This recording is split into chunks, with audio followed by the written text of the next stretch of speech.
දළදා වහන්සේයි මෙච්චර විශේෂ. හැම ධාතුන් වහන්සේ නමකටම වඩා වැඩිම 이르දි ප්‍රාතිහාර ප්‍රමාණයක් පෑවේ අපේ දළදා මාලිගාවේ දළදා වහන්සේ. ඒකයි අපිට විශේෂ. බුදු මුවින් 84000ක් ධර්මස්කන්ධය වදාළනේ.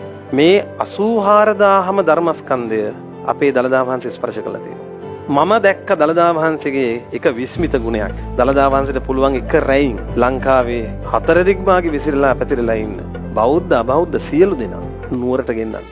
පුදුමයි. දළදා වහන්සේ වන්දනා කරන්න පොලිමේ ඉන්න පිනක් තියෙන්න ඕන. දළදා වහන්සේ වන්දනා කරගන්න කියලා ගෙදරින් එළියට එන්නත් පිනක් තියෙන්න ඕන. දළදා වහන්සේ වන්දනා කරගන්න බැරි වුණත් ඒ වන්දනාවට ය아가න්න බැරි වුණත් ඒ ගැන අහලා හිත පහදව ගන්න පවා පිනක් තියෙන්න ඕන.